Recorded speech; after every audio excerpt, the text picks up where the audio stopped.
ஹரஹர மகாதேவா.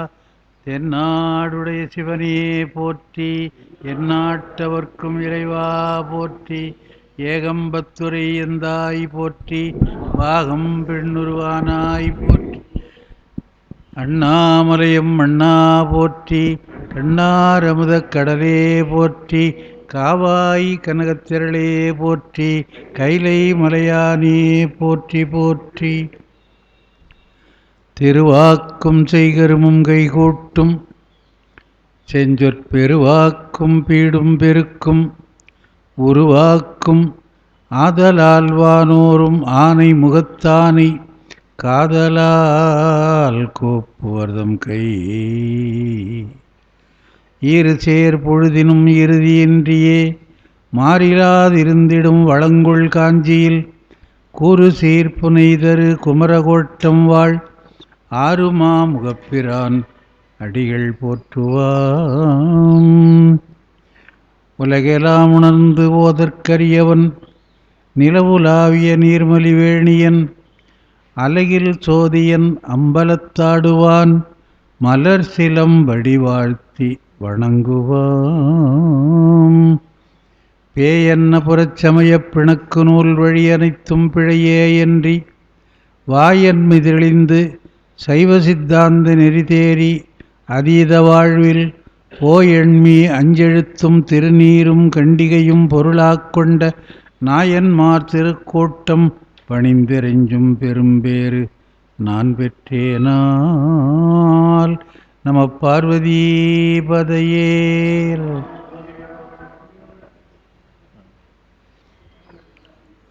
அன்பர்களே, திருமுறை உரையை தொடங்குவதற்கு முன்னாலே ஒரு அறிவிப்பு. வருகின்ற 5ஆம் தேதி ஞாயிற்றுக்கிழமை திருமுறை அருட்பணி அறக்கட்டளை சார்பிலே மாத வழிபாடு நடைபெற இருக்கிறது. பத்திரிகையெல்லாம் இங்கே கொடுத்திருக்கிறார்கள். கீழ் ரோடு என்று ஓரிக்கைக்கு போகிற வழியில் பட்டேல் மில் இருக்கிற இடத்துக்கு இன்னும் கொஞ்சம் முன்னால் கௌதமேஸ்வரர் என்று ஒரு மரத்தடியில் கோயில் இருக்கிறது. இங்கேருந்து நம்ம போனோம்னா வலப்பக்கத்தில் பார்க்கலாம். அது கோயிலெல்லாம் கிடையாது, திறந்த வெளி. ஒரு பெரிய அரச மரத்தடியிலே இருக்கிறது. அங்கே வழிபாட்டை வைத்து கொண்டு அதற்கு எதிரிலே உள்ள சாய் மனோன்மணி கல்யாண மண்டபத்தில் வழக்கமாக ஆண்டு விழாலாம் நடத்துகிறோம். அந்த இடத்துல நிகழ்ச்சியை வைத்து கொள்ள இருக்கிறார்கள். ஞாயிற்றுக்கிழமை காலையில் வழக்கப்படி 9 மணியிலிருந்து எல்லாம் தொடர்ந்து நடைபெற இருக்கிறது. அது எல்லாருக்கும் தெரிவிக்கின்ற வகையில் அந்த அழைப்புதழை இங்கே வைத்திருக்கிறார்கள். போகிற போது எடுத்துக்கொள்ளலாம், அல்லது இப்போ எடுத்துக்கொண்டு இருக்கலாம். அதில் கலந்து கொள்ளுமாறு அந்த அமைப்பின் சார்பாக அன்போடு கேட்டுக்கொண்டு உரையை தொடங்குகிறேன். இன்றைய நாள் திருவாரூர் பதிகம். என்ன பதிகம் என்பதை அம்மையார் அவர்கள் இறைவணக்கத்திலேயே எடுத்து சொன்னார்கள். தெரியாதா?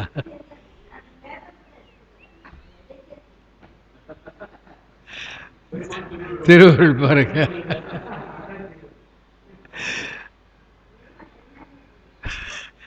திருவாரூர் பதிகம்தான். நேற்று சொன்னதும் திருவாரூர் பதிகம். காண்டலே கருத்தாய்.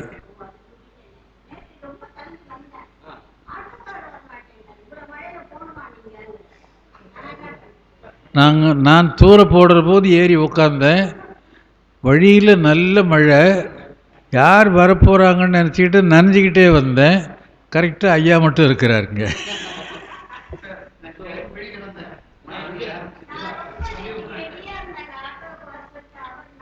அதுக்கப்புறம் சரி நீங்கள் பேசிடுங்க, ரெக்கார்ட் பண்ணிக்கலாம் அப்படின்னாரு. அப்புறம் ஒரு 7-8 பேர் வந்துட்டாங்க. சொற்பொழிவை நடந்து முடிஞ்சது. ரொம்ப அருமையான பதிகம் அது, காண்டலே கருத்தாய். அப்பர் பெருமானுடைய உள்ளே இருக்கின்ற இயற்கை வளத்தை புகழுகின்ற, பெரிதும் போற்றுகின்ற, சொல்லுகின்ற ஆற்றல் அதில் இருக்கும். ஆனால் தாளக்கட்டில் அது கொஞ்சம் கடமுடான்னு இருக்கிற தாளக்கட்டு.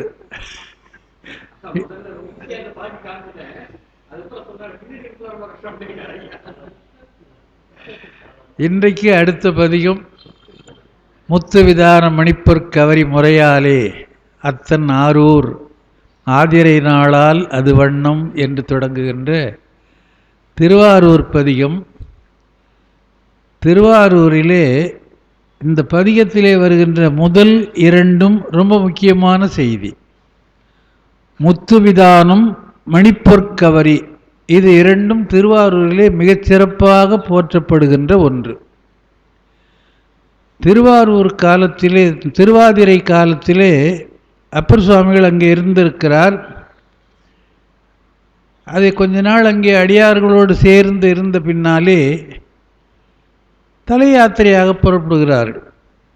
ஏன்னா கட்டினவனுக்கு ஒரு வீடுன்னா கட்டாதவனுக்கு 10 வீடுன்னு சொல்கிறது போல், நாம் ஒரு வீட்டில் இருந்து இருக்கிற போது அங்கே தான் இருக்கணும். ஒரு கோயில் இருக்குதுன்னா அதுதான் போகணும். அவர்கள் துறவிகள், பற்றற்றவர்கள். ஒரு இடத்துல சேக்கிழார் பெரிய புராணத்தில் சொல்லுவார், கந்தை மிகையாம் கருத்தும். ஏண்டா இந்த உடையை கட்டிங்கிறோம் அப்படின்ற அளவுக்கு அவருக்கு வாழ்க்கையிலேயே வெறுப்புற்று இறைவன் மேலே பற்றுற்று அப்படி இருக்கிறார் என்று பெரிய புராணத்தில் சொல்லுவார். இந்த பாட்டு கொஞ்சம் வினோதமான பாட்டு. என்ன வினோதம்னா அது பின்னால் சொல்கிறேன். கொஞ்சம் பெரிய புராண வரலாற்றை சொல்லலாம் என்று இருக்கிறேன். ஏன்னா பாட்டில் செய்திகள் நிரம்ப கிடையாது. சொன்னால் ஒரு அரை மணி நேரத்தில் முடிச்சுட்டு போயிடலாம். அதனால் அவர் எப்படி அது தொடக்கம், தோற்றுவாய், வழிமுறை என்றெல்லாம் சொல்லுவது போல எப்படி இந்த பாடல் தோன்றியது, எப்படி எந்த சந்தர்ப்பத்திலே இவர் பாடினார் என்பதை சேக்கிழார் எடுத்து சொல்லுகிறார். சேக்கிழாரை வைத்துக்கொண்டு பெரிய தேவாரத்தை படிப்பதும், தேவாரத்தை வைத்துக்கொண்டு பெரிய புராணத்தை படிப்பதும் விளக்கம் இன்னும் கொஞ்சம் அதிகமாக கிடைக்கும். ஒன்றுக்கொன்று தொடர்புடையவை. அதுபோல் திருமுறைகளை வைத்துக்கொண்டு சாத்திரம் படிப்பதும், சாத்திரங்களோடு திருமுறையை தொடர்புபடுத்தி பார்ப்பதும் நமக்கு நன்றாக விளங்கும். அதுபோல் பெரிய புராணத்திலே இந்த வரலாற்றை சொல்லி ஞானசம்பந்த பெருமான் கேட்கிறார், அதனாலே நாவுக்கரசர் பாடுகிறார் என்று சேக்கிழார் சொல்லி முடிக்கிறார். அதில் முதல்ல தொடங்குகிறார் திருநாவுக்கரசர் புராணத்திலே, மார்பாரப் பொழி கண்ணீர் மழை வாரும் திருவடியும் மதுரவாக்கில் சேர்வாகும் திருவாயில் தீந்தமிழின் மாலைகளும் செம்பொற்றாளே சார்வான திருமணமும் உழவாரத் தனிப்படையும் தாமுமாகி பார்வாழ திருவீதி பணி செய்து பணிந்து ஏற்றி பரவி செல்வார். இதில் ஒரு சுருக்கமான கருத்து வேற ஒரு இடத்துல சொல்கிறார். இதே பெரிய புராணத்தில் இதில் என்ன சொல்கிறார்? மார்பார பொழி கண்ணீர், கண்கள் தண்ணீர் மார்பில் விழுகிறது. மழைவாரும் திருவடிவு, உடம்பெல்லாம் பனித்த கோலம், அது மழையே நனைந்தது போல அப்படி இருக்கிறதா. மதுரவாக்கின் சேர்வாகும் திருவாயில் தீந்தமிழில் செம்பொற்றாளே மாலைகளும் பாடு. வாக்கிலிருந்து வர்றதெல்லாம் இறைவனுடைய பாமாலை. செம்பொற்றாளே சார்வான திருமணமும் இறைவனுடைய திருவடியை தவிர வேறு எதுவும் நினைக்காத மனமும் உழவார தனிப்படையுமாகி பார்வாழ திருவீதி பணி செய்து பணிந்தேத்தி பரவி செல்வார் என்று சொல்லுகிறார். இது என்ன சுருக்கமாக சொல்கிறாங்க அப்படின்னா, மண்ணினில் பிறந்ததற்பின் மனமுதலாகிய மூன்றும் அண்ணலார் சேவடிக்கு அணைவாகச் சார்விப்பார். மனம் வாக்கு காயம் என்பது இறைவனையே நினைக்க வேண்டும். அதுதான் விரிவுபடுத்தி செம்பொற்றாளே சார்வான செயல் உடையவராக இருக்கிறார், மனம் உடையவராக இருக்கிறார் என்று விரிவாக சொல்லுகிறார். அவர் போகிறாரே, அவர் செய்கிற தொண்டு எதற்கு என்பதை சேக்கிழார் இங்கே குறிப்பிடுகிறார். பார்வாழ திருவீதி பணி செய்து செல்லுகிறார். உலகம் நன்மை அடைய வேண்டும் என்று, அதாவது தொண்டின் பெருமையை காட்டுவது. தொண்டலால் துணையும் இல்லை என்று தேவாரத்தில் ஒரு தொடர் வரும். தொண்டு என்பது சமூக தொண்டு, சமயத்தொண்டு என்று பிரிகிறது. சமயத்திலே தொண்டு செய்கிற போது நமக்கும் பிறருக்கும் நன்மை. சமூகத்திலே தொண்டு செய்கிற போது எல்லாருக்கும் நன்மை கிடைக்காது, ஒரு சிலர் நன்மை பெறுவார்கள். அதுதான் வேறுபாடு. அதனால் தொண்டு இவருக்கு கைத்தொண்டாம்படிமை என்று சொல்லி உடம்பாலேயே பணி செய்கிறார். கருவி கரணங்களை கொண்டு, செயல் கருவிகளை கொண்டு செய்யவில்லை. அதனால் இன்னும் கொஞ்சம் மேலே சிறப்பு இவருக்கு.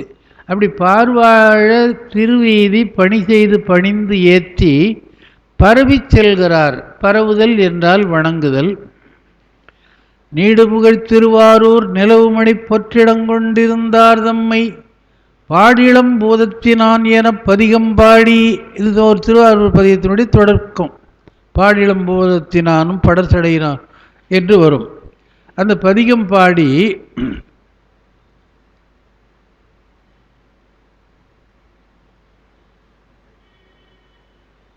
நமினந்தி அடிகளை புகழ்ந்து பாடுறார். அந்த பதிகத்தில் நீரால் விளக்கிட்டமை நீள்நாடு அறியும் என்றே திருவாரூர் வரலாறு. அது கண்ணில்லாதவர் கயிறு கட்டிட்டு வேலை செய்தார் என்று திருவாரூரில் இன்னொரு செய்தியை பார்க்குறோம். திருவாரூர் செய்திகள் நிரம்ப இருக்கிறது. காரணம் என்ன என்று சொன்னால், அந்த தலம் அது எப்பவும் காஞ்சிபுரத்துக்கும் அதுக்கும் ரொம்ப போட்டி, நீயா நானா போட்டி தான். காரணம் என்னன்னா, காஞ்சிபுரத்தை ஆதி நகர் என்று சொல்லுகிறோம். எல்லாவற்றுக்கும் முன்னாலேயே தோன்றிய நகர் என்று சொல்லுவது வழக்கம். பல இடங்களிலே சொல்கிறாங்க. காஞ்சி புராணத்திலே மாதவ சிவஞான சுவாமிகள் காஞ்சிபுரம் ரொம்ப முன்னாலே தோன்றியது, பெருமையுடையது என்பதை கற்பனையாக சொல்கிறார், உண்மையை கற்பனையாக சொல்கிறார்.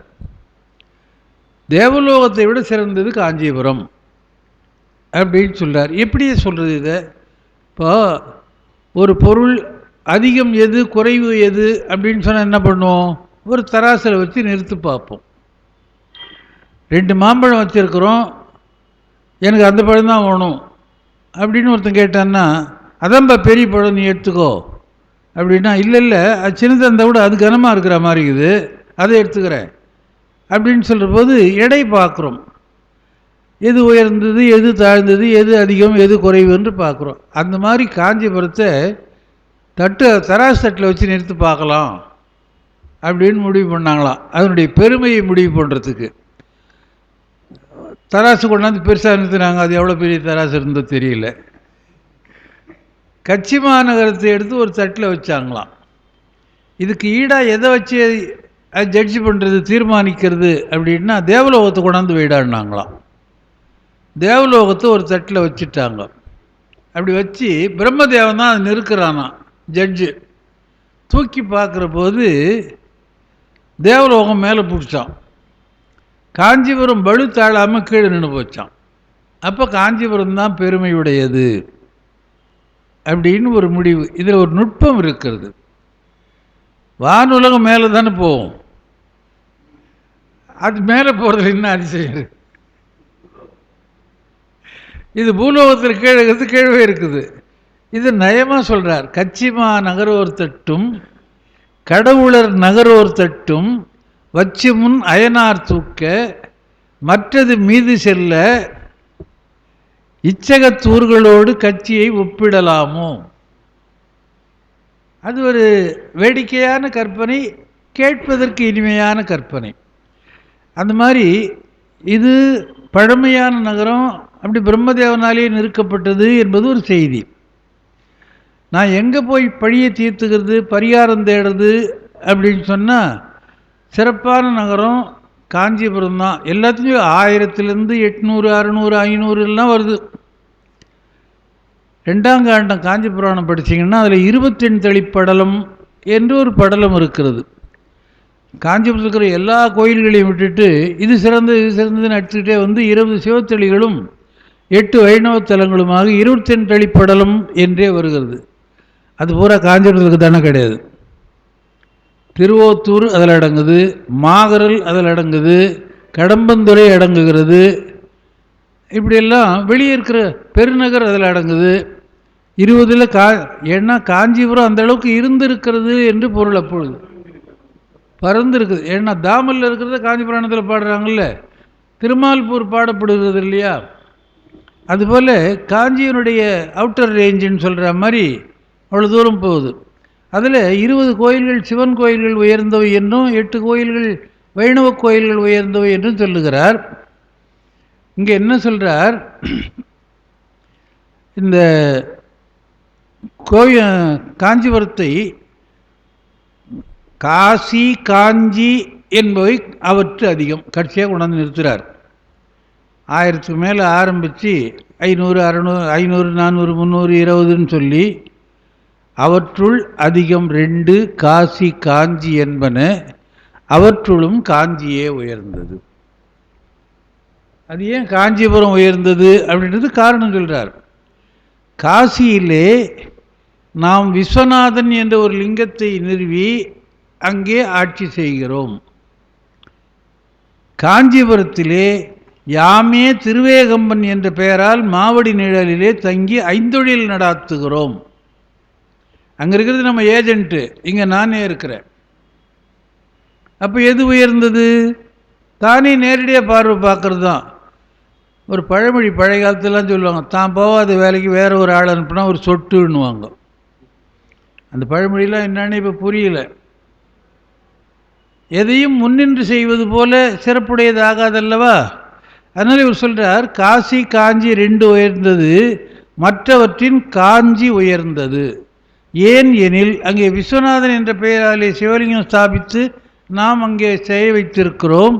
இங்கே மாமரத்தின் அடியிலே நாமே திருவேகம்பன் என்ற பெயரிலே அமர்ந்து ஐந்தொழில் நடாத்துகின்றோம். காஞ்சி புராணம் படிச்சிருப்பீங்க. நான் அடிக்கடி சொல்கிற பாட்டு ஒன்று. அதில் அதாவது 5 பாட்டு காமாட்சி திருவேகம்பரை துதிப்பதாக காஞ்சி புராணத்தில் திருவேகம்ப படலத்தில் வருகிறது. எழுதிருக்குது. அது ஒரு பாட்டு பேர் போகிறதுக்கு இடம் இல்லைன்னு பேரை பெருசாக போட்டு இடத்த அத்தை குறைச்சி விட்டாங்க. சின்னதாக்கி அதில் ஒன்று. அது யார் செய்யுதுன்னா தாசு பண்ண வேலை. அது அவர் தான் கல்வெட்டு வச்சார். ஐயா 5 பாட்டு போடுங்கன்னா 4 பாட்டு படித்தா 5ஆவது பாட்டு அங்கே போய் படிச்சுக்கிட்டோம், பேரெல்லாம் விட்டு போகுது அப்படின்னார் அவர். அதில் ரொம்ப அழகான பாட்டு அம்மா சொன்னாங்க பாருங்க. நெடியவன் பிரமன் காணான் நின்மல கொழுந்தே போற்றி,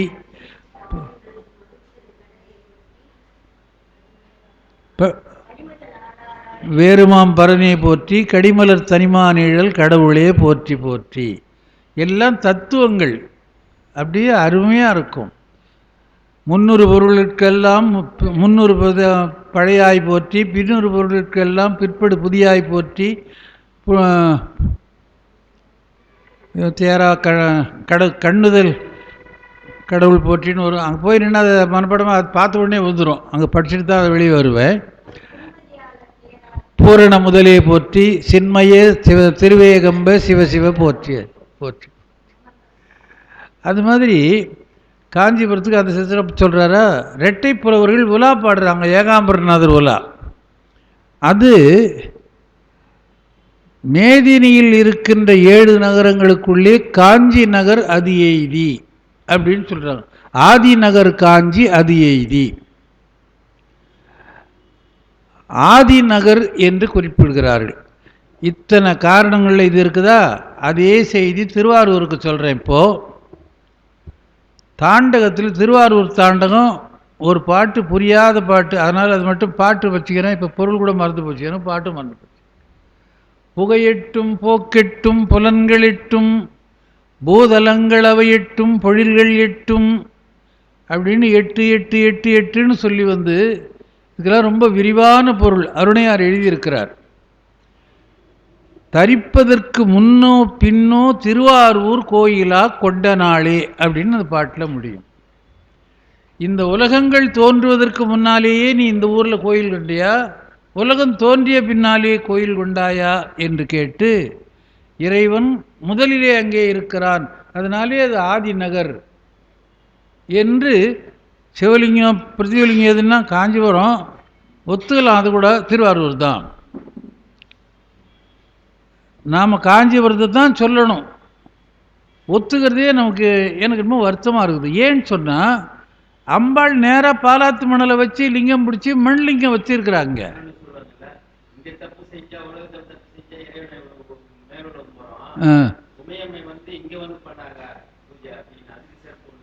அந்த சிறப்பு இருக்கட்டுங்க, மண் தலத்துக்கு நான் சொல்கிறேன்.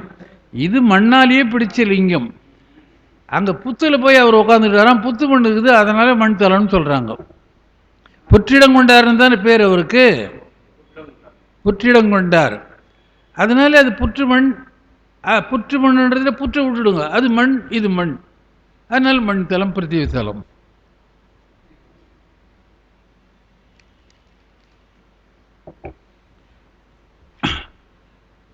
அப்படி அங்கே பாடி நமினேந்தியடிகளை எல்லாம் பாடி, மேவு திருவாதிரை நாள் வீதி விடங்கப் பெருமான் பவனி தன்னில் தேவருடன் முனிவர்களும் முன் சேவிக்கும் அடியார்களுடன் சேவித்து மூவுலகும் களிகூற வரும் பெருமை முறைமையால் கண்டு போற்றி நாவினுக்கு தனியரசர் நயக்கும் நாள் நம்பர் திரு அருளினாலே. திருவாதிரை பார்த்துவிட்டு அந்த மகிழ்ச்சியிலேயே இருக்கிறாராம். நாம் கூட சில நேரத்தில் வெளியூருக்கு போய் வந்தோமானா, ஏதாவது ஒரு ஊரிலே ஒரு இனிய காட்சியை, மனத்துக்கு பிடித்த காட்சியை நெடுநேரம் பார்ப்போம். பார்த்துட்டு வந்து ஒரு வாரம் 10 நாளைக்கு பார்க்குறவங்ககிட்டலாம் இதையே சொல்லிகிட்டு இருப்போம். அந்த ஊருக்கு போனேன், ஒரு கோயிலை பார்த்தேன், எப்படி இருந்தது தெரியுமா? பல பேர் உத்திரமேரூருக்கு போயிருக்கிறீங்களோ நம்ம தெரியாது. 2 கோயில், பெருமாள் கோயில் இருக்கிறது அங்கே. வைகுண்ட பெருமாள் கோயில் ஒன்று, சுந்தரவரத பெருமாள் கோயில் என்று ஒன்று. வைகுண்ட பெருமாள் கோயில் சோழர் காலத்திலே கட்டப்பட்டது. அதனால்தான் சோழர் கால கல்வெட்டு, ஊராட்சி முறை அதை பற்றி இருக்கிறது. பஸ் ஸ்டாண்ட் பக்கத்திலே இருக்குது. பஸ் ஸ்டாண்ட்லேருந்து பார்த்தா நேராக கோபுரம் தெரியும், சுந்தரவரத பெருமாள். அந்த கோயிலுக்கு உள்ளே போய் ஏறி பார்த்தீர்களானால் தெரியும், அது பல்லவர் கால கோயில். அந்த கோயிலை ஏறி பார்த்துட்டு தான் தொல்லியல் துறையினர் சென்னையில் அஷ்டலட்சுமி கோயில் கட்டினாங்க. இந்த அஷ்டலட்சுமி கோயில் கட்டுறதுக்கு மாடல் அந்த கோயில் தான். மேலே 4 சன்னதி, அதுக்கு மேலே 4 சன்னதி, 8 பிரத்யும்னன், அர்ஜுனன், என்னென்ன பேரெல்லாம் இருக்குது. அப்படி சிறப்புடையது. அது சிறப்புடைய பொருள்களை பார்த்தால் சொல்லுவோம் இல்லையா, நினைத்திருப்போம் இல்லையா, அதனாலே ஒரு மகிழ்ச்சி உண்டாகும் இல்லையா. அந்த மாதிரி திருவாரூருடைய திருவாதிரை நாள் இவரால் மறக்க முடியல. திருவாதிரை பற்றி இறைவன் தான் எல்லாத்துக்கும் முதல்வன் என்று ஒரு பாட்டு இருக்கிறது. நட்சத்திரங்கள் 27 நமக்கு தெரியும். அதில் திரு என்று வர்றது 2 நட்சத்திரம்தான், திருவாதிரை, திருவோணம். இப்போ திருவோணம் பெருமாளுக்குரிய நாள். இப்போ தான் தீர்த்தவாரியாச்சு அவங்க, அதனால்தான் விசாகத்தை முன்னே வச்சுக்கிறாங்க, வைகாசி திருவோணம் வரணும்னு. பழையபடி வழக்கம் என்னன்னா, இவருடைய கருட சேவை நடக்கிற போது அங்கே விசாகம் நடக்கும் குமரக்கோட்டத்தில். அப்படி தான் வரும். இந்த வருஷம் வரல. ஏன் இந்த வருஷம் வரலைன்னா, இன்னொரு 3 வருஷத்துக்கு பின்னாலேயும் வராது. 3 வருஷம் அல்லது 4 வருஷத்துக்கு முன்னால் வரும். வைகாசி மாதத்தில் 2 விசாகம் வரும். இப்போ வைகாசி 1ஆம் தேதியே விசாகம் வந்துருச்சு. அந்த வைகாசியில் 1 அப்படின்னு அவங்க வச்சுருந்தாங்கன்னா, ஆனி மாதத்துலேயே உற்சவத்தை தொடங்கியிருக்கணும். இவங்க ஏன் 1ல் வச்சாங்க, பின்னால் வச்சுக்கலாமே அப்படின்னா, அந்த விசாகத்தை வச்சா அவங்களுக்கு திருவாதிரை ஆனியில் போயிடுது. அதனால் அது முதல்லையே வர வேண்டும் என்பதற்காக முதல்ல வச்சுக்கிட்டாங்க, நம்ம பின்னால் வச்சுக்கிட்டு இருக்கிறோம். அந்த செய்தியும் சொல்லிடுறேன். ஜூன் மாதம் 3ஆம் தேதி கொடியேறுகிறது குமரக்கோட்டத்திலே. அதிலிருந்து 12 நாள் திருவிழா அங்கே நடைபெற இருக்கிறது. 2 வருஷம் நடக்காததுனால பெரிய சிக்கல்லாம் இப்போ உண்டாகி இருக்குது. அது எப்படி நடக்கும்னு தெரியல. விழா நடக்கும், சொற்பொழிவு எப்படி இருக்குன்னு தெரியல, அதுக்காக சொல்கிறேன். அப்படி திருவாதிரை திருவோணம்னு சொல்கிறோமே, உலகத்துக்கு முதல் யார் என்று சொன்னால் இறைவன் என்று சொல்லுகிறோம். அதனால் இறைவனை என்னான்னு சொல்லுகிறோமா, அந்த நட்சத்திரத்தின் பேராலே சொல்லுகிறோம் என்று ஒரு தனிப்பாடு இருக்குது. மன்னிய நாள் மீன் மதி கனலி என்றிவற்றை முன்னம் படைத்த முதல்வனை பின்னரும் ஆதிரையான் ஆதிரையான் என்றென்றே அயருமால் ஊர்திரை நீர்வேலி உலகு அப்படின்னு ஒரு பாட்டு, ஒரு வெண்பா. மன்னிய நாள் மீன், நாள் மீன்னா நட்சத்திரம், மதி சந்திரன், கனலி சூரியன், மன்னிய நாள்மீன் மதி கனலி என்றிவற்றை முன்னம் படைத்த முதல்வன், முதலிலே தோற்றுவித்த இறைவன். இறைவன் தோன்றினான். உலகத்தை தோற்றுவதற்கு முன்னாலே அதற்குரிய தனுகரண புவன போகங்கள் என்று சொல்லுகின்ற எல்லாவற்றையும் உண்டாக்குகிறான். அப்போ ஒளிப்பொருளை முதலிலே உண்டாக்குறான். இந்த ஒளிப்பொருள் 3: மன்னிய நாள், நாள் மீன், நாள் மீன்னா நட்சத்திரம்னு அர்த்தம். நாள் வேறு நட்சத்திரம் வேறு. டேய் சும்மா நாள் நட்சத்திரம்லாம் பார்க்காதே அப்படின்னு சொல்கிற வழக்கம். அதுக்கு எவ்வளோ பொருள் தெரியுதோ, இப்போ எவ்வளோ மறந்துருக்குறோமோ தெரியல. நாள் என்று சொன்னால் கிழமை. இன்னைக்கு என்ன நாளுன்னு கேட்டால் கிழமை தான் சொல்லணும். இன்னைக்கு என்ன நட்சத்திரம்னு கேட்டால் தான் தான் நட்சத்திரம் சொல்லணும். இன்றைக்கி எது கேட்டாலும் செவ்வாய் புதன் அப்படின்னு சொல்லிட்டு போயிட்டே இருக்கிறோம். ஏன்னா அந்த அளவு தெரியல. இப்போ சித்திரை வைகாசியே சொல்கிறதுக்கு ஆள் இல்லை. தமிழ் தேதி என்னான்னு கேட்குறதுக்கு ஆள் இல்லை. தமிழ் வருஷம்னா அப்படி ஒன்று இருக்குதா என்னான்னு கேட்குற அளவுக்கு தான் இப்போ ஆள் இருக்கிறாங்க. அதனால முன்னாலே தோன்றியதாக இருக்கின்ற எல்லா பொருள்களையும் இறைவன் படைத்தான். அவன் ஆதிரையான். அதனாலே அவனே ஆதிரையான் ஆதிரையான் என்றென்றே அயருமால் ஊர் திரை நீர் வேலி உலகு. ஊறுகின்ற அலைகளை உடைய கடலை எல்லையாக கொண்ட இந்த உலகு அவனை ஆதிரையான் ஆதிரையான் என்றே போற்றும் என்று சொல்லுகிறார். அப்படி அந்த ஆதிரை நாளை கண்டு மகிழ்ந்து அங்கே இருக்கிறார். மேவு திருவாதிரை நாள் வீதி விடங்க பெருமான் பவனி தன்னில் தேவருடன் முனிவர்கள் முன்சேவிக்கும் அடியார்களுடன் சேர்ந்து மூவுலகும் கழிகூற வரும் பெருமை முறைமையெல்லாம் கண்டு போற்றி. திருவாரூரில் அந்த ஆதிரை நாளுக்கு யார் வருகிறார்களாம் என்றால் மூவுலகும் சேவிக்க வருகிறார்களாம். நேற்று பதிகத்தில் 8 பேர் அருளிப்பாடியர் முதலான 8 பேர் பின்னால் போகிறார்கள் என்று, பின்னால் போகிற மாவிரதிகள் என்றெல்லாம் சொல்லி நேற்று பதிகத்தில் இருந்தது. அது பின்னாலே இன்னொரு இடத்துல வருது. அது நிறைய ஒரு செய்தி தான். அதை வேறு வேறு இடத்துல வேறு வேறு மாதிரியாக சொல்லி கொண்டிருக்கிறோம்.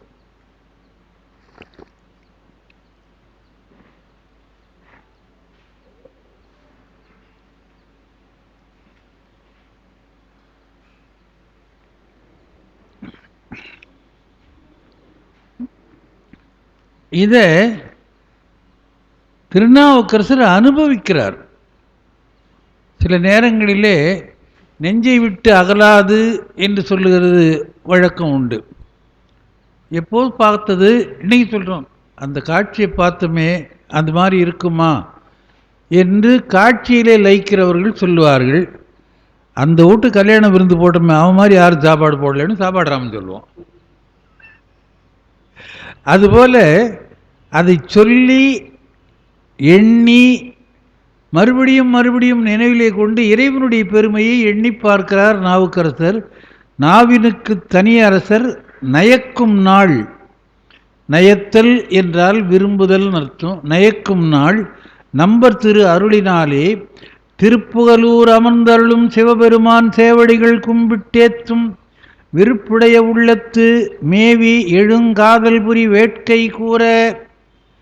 திருவாரூரில் ஆதிரை நாள் பெருமை கண்டு அந்த ஊர்வலத்தை பார்த்ததை மனத்திலே எண்ணி இறைவனை வணங்கி கொண்டிருக்கிறவங்க திருப்புகலூர் போகணும். இதில் ஒரு குறிப்பு என்னென்னா, இதுதான் கடைசியாக போகிற ஊர். அப்படியே திருப்புகலூர் மேவிய புண்ணியனே தான். அதனால் திருப்புகலூர் அமர்ந்தருளும் சிவபெருமான் சேவடிகள் கும்பிட்டு ஏத்தும் விருப்புடைய உள்ளத்து. விருப்பு இருக்குதுன்னா நான் கூட கோயம்புத்தூர் போய் வரணும்னு நினைக்கிறேன். அங்கே ஒரு நண்பரை பார்க்கணும், போகலாம். அடுத்த வாரம் நினைக்கிறேன். இந்த வாரம் கொஞ்சம் வேலை இருக்குது, அடுத்த மாதம்தான் போகலாமே. அப்போ இந்த ஆசை என்று சாதாரணமாக இருந்தால் அதை தள்ளி போடலாம். பெருவிருப்பு காதல் என்று வந்தால் அது உடனே நடக்கும், உடனே நடக்கணும். பார் இருக்கிற வேலையெல்லாம் விட்டு வா போகலாம் என்று சில நேரங்களில் சொல்கிறோமே, அந்த செய்தியை குறிப்பாக சொல்கிறார் சேக்கிழார். நாவினுக்கு தனியரசர் நயக்கும் நம்பர் திரு அருளினாலே திருப்புகலூர் அமர்ந்தருளும் சிவபெருமான் சேவடிகள் கும்பிட்டு ஏத்தும் விருப்புடைய உள்ளத்து, ஏற்கனவே உள்ளத்தில் விருப்பம் இருக்கிறது, அது என்ன ஆகுதான், மேவி மேலெழுந்து எழும் காதல் புரி வேட்கை கூற. அன்புடைய வேட்கை, வேட்கைனா விருப்பம்னு அர்த்தம். அந்த விருப்பம் மேலே மேலே வளருது. எப்போ பார்க்குறது, எப்போ போகிறது, எப்போ போகிறது. 7 மணிக்கு போகணுன்னு புறப்பட்டு யாரையாவது வர சொல்லிட்டோம்னா 6:50 காத்துக்கின்னு இருப்போம். இன்னும் வரலையே, 6:50 ஆச்சு, 6:55 ஆச்சு, 7 ஆச்சு, 7 கூட ஆகிப்போச்சு, இன்னும் வரலையே என்று எண்ணுவது போல இவருக்கு அந்த ஆசை மேலே மேலே பொங்கி வர வேட்கை கூறுதல்னா அதிகமாதல்னு அர்த்தம். வேட்கை அதிகமாக ஒருப்படுவார் போகணும்னு முடிவு பண்ணார். ஒருவாறு திருவாரூர் தொழுது அகன்று அங்கு உள்ளம் வைத்து பொறுப்பறையன் மடப்பாவை இடப்பாகர் பதிபெறவும் பணிந்து போந்தார். தொடர்லாம் ரொம்ப அழகாக இருக்கும். கொஞ்சம் ஊன்றி படித்து நாம் பொருள் தெரியலையே அப்படின்னு நினைக்கக்கூடாது. 4 தடவை படித்தா பொருள் விளங்கும். படிக்க 4 தடவை விளங்கலையே, 5ஆவது தடவை விளங்கும். ஏன்னா அந்த செய்திகள் உள்ளே சென்று சேர்ந்து விட்டால் நினைக்கிற போதெல்லாம் அந்த செய்தி மேலுக்கு வரும். நம்ம அப்படி படித்தோமே, அதுக்கு என்ன அர்த்தம், அதான் அர்த்தம் தெரியலையே, இல்லை இன்னொரு தடவை படித்தா புரியும்னு நினைக்கிறேன் என்பது போல உள்ளம் எண்ணும். அதனால் படிக்கிற போது புரியும். சேக்கிழார் சொல்கிறாங்க, பொறுப்பறையன் மடப்பாவை இடப்பாலார். சிவபெருமான்னு சொல்லிட்டு போகக்கூடாதா? அவளை சாதாரணமாக சொல்ல, பொறுப்பறையன் மலையரசன் மகள், அந்த ஒரு சிந்தனையை வரவழைத்து மடப்பாவை அறியாமையோடு கூடிய பெண், இடப்பாகர் அவர் இடப்பக்கத்தில் வச்சிருக்கிற பெருமான் பதி பிறவும் பணிந்து செல்வார். ஆசை திருப்புகலூர் தானே போகணும், நேராக அங்கே போகிற போது வழியில் 4 ஊர் பார்த்து போவேன். இப்போ அப்படி தான் நடக்குது. திருப்பதி போய் மொட்டை அடிக்கணும், திருத்தணி போய் மொட்டை அடிக்கணும்னா வழியில் தக்கோரம் போய் போகலாமே, திருமால்பூர் போய் போகலாமே என்று எண்ணுவது போல உள்ளே போய் புகலூரிலே சேர வேண்டும் என்று எண்ணம் வருகின்ற திருநாவுக்கரசர் பொறுப்பறையன் மடப்பாவை இடப்பாகர் பதி பெறவும் பணிந்து போந்தார். அப்படி போகிற போது அந்நாளில் ஆளுடைய பிள்ளையார் திருப்புகலி அதன்கண் என்றும் பன்னாகப் பூணடிவார் பயின்ற திருப்பதி பலவும் பணிந்து கொள்வார் பணிந்து செல்வார். புன்னாக மணங்கமழும் பூங்கமலூர் பூங்குகலூர் வந்திரஞ்சி பொருவில் சீர்த்தி மின்னாரும் முப்புரி நூல் முருகனார் திருமடத்தில் மேவும் காலை. அவர் ஒரு பக்கமாக வரார், இவர் ஒரு பக்கமாக போகிறார்.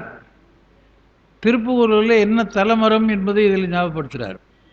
புன்னாக மணங்கமழும் பூம்புகலூர். புன்னாக மரம், புன்னை மரத்தில் அது ஒரு வகை. ராகத்தில் கூட புன்னாக வராளின்னு ஒன்று, அது பாம்புக்குரிய ராகம்னு சொல்லுவாங்க இல்லைங்களா, மகுடி போல். புன்னாக அதாவது பன்னாக பூணணிவார் பயின்ற பலிபரவும் பணிந்து, அவரும் எல்லா கோயிலையும் வணங்கின்னு வர்றார். இவர் பொறுப்பறையன் மடப்பாவை இடப்பாகர் அப்படின்னு சொன்னார். அவர் பன்னாகம் பூணணிவார் பயின்ற திருப்பதி பலவும். நாகங்களை அணிந்த பெருமான். எத்தனை நாகம்னா பல நாகம், கையில் இருக்குது, கழுத்தில் இருக்குது, இடுப்பில் இருக்குது, சடையில் இருக்குது. அதனால் பன்னாகம். பன்னாகம் பூணணிவார் பயின்ற திருப்பதி பலவும் பணிந்து செல்வார். புன்னாக மணங்கமிழும் பூம்புகலூர் வந்திரஞ்சி பொருவில் சீர்த்தி மின்னாரும் பொறி முன்னூல் முருகனார் திருமடத்தில் மேவும் நாள். எல்லா அடியார்களும் வந்து சேர்ந்திருக்கிற இடமாக பெரிய புராணத்தில் சொல்லப்படுகின்ற இடம் பூம்புகலூர் முருகநாயனார் மடம். அதுதான் இன்றைக்கு ஒரு ஆஃபீஸ் மாதிரி வச்சுருந்தாங்க, இப்போ ஏதோ மாற்றிருக்கிறாங்க அப்படின்னு சொன்னாங்க. பூம்புகலூர் பல பேர் போயிருப்பீர்கள். அங்கேருந்து நடைப்பயணமாக ஒரு 2 ஊரை பார்த்துட்டு வந்துடலாம், 3 ஊரை பார்த்துட்டு வந்துடலாம். என்ன ஊர் அப்படின்னா, புகலூர் இங்கே இருக்குது. அந்த ஆற்றை கடந்தால் சாரங்கபாணி கோயில் இருக்கிற பெருமாள் கோயில்,